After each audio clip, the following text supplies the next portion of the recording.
Now, severe floods across the country are intensifying, driven by extreme weather patterns that have claimed many lives, as you can see, damaged infrastructure and disrupted living in communities. The extreme rainfall comes amid growing concerns over climate change and its increased impact on the country's environment and resources.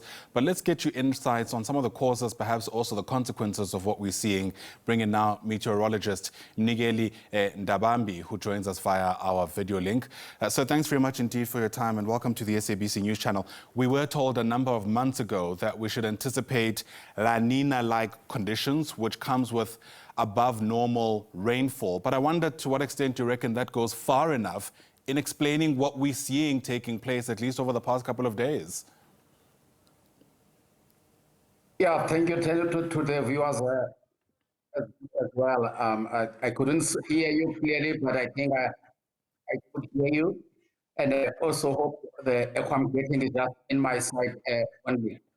Yes, during this season, we are in the weak La Nina period. We expect above normal rainfall areas, and more especially over the state, Gauteng, Limpopo, and Mpumalanga. And it is also important to note that, as you indicated, the impact of climate change and climate variability is a reality. So it is really important to plan accordingly. Maybe later on we will come to the forecast. But then my advice I would like to also to give is that to the impacted areas, we need to rebuild. So during the process of rebuild, we need to look where we had low-lying bridges, for example. We shouldn't be having low-lying bridges.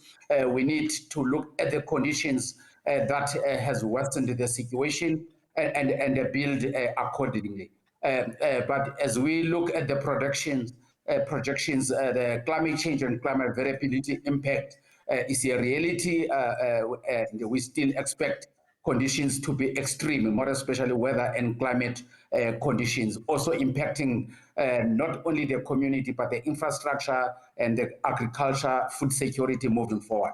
Absolutely. I don't know if maybe I should go to the outlook forecast and the warning that we still have. We'll get to that in just a moment. I was just hoping first to make sense of what we're seeing so far. I mean, as there's devastating flooding taking place in the northeastern parts of the country, there's still those wildfires, which we understand are still raging in parts of the Eastern Cape. So you really do have those extremities in such a, dare I say, relatively contained geographical area, insofar as South Africa is concerned. The question I'm trying to get around to is our ability to predict what is coming. Early warning systems have always been a bit of an issue depending who you speak to. And I wonder whether, in your experience, Mnikeli, you reckon we're getting better at that? Oh, definitely, we are improving significantly. South Africa is actually among the leading countries to implement an impact-based warning system. As you have seen, the South African Weather Service is issuing a likelihood of an event coming and also the level of impact. You have also seen the warnings for Limpopo and Mpumalanga, for example, before the start of this event.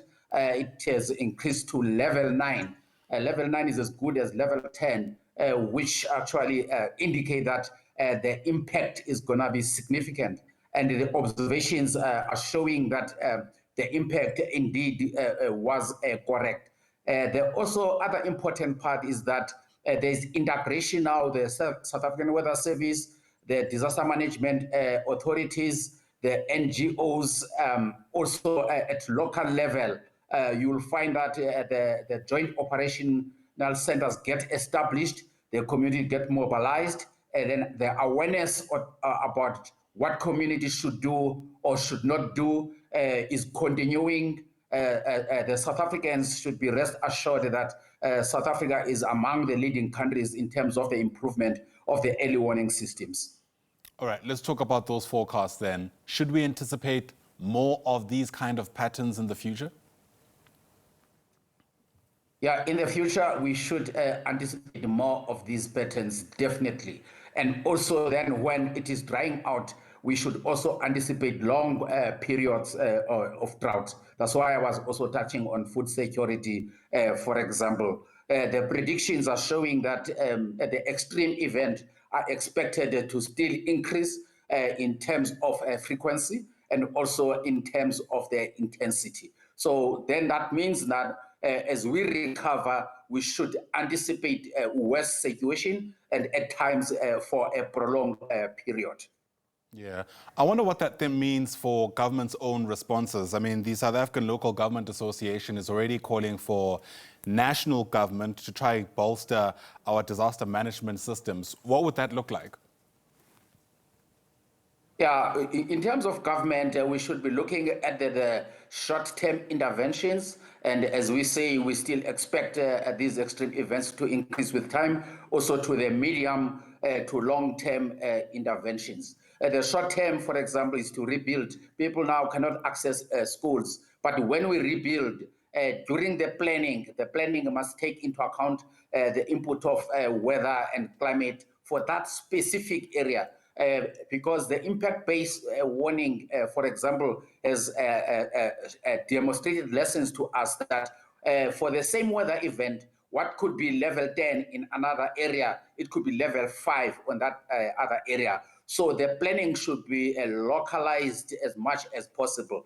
You look to areas like Lowveld in Mpumalanga, Ehlanzeni, Lowveld in Limpopo. They need different interventions, different approach when rebuilding. But if you compare to your Gauteng, it's different. You look at KZN, for example, where also the soil gets removed from below the houses. Then you need a different approach as you rebuild, my brother.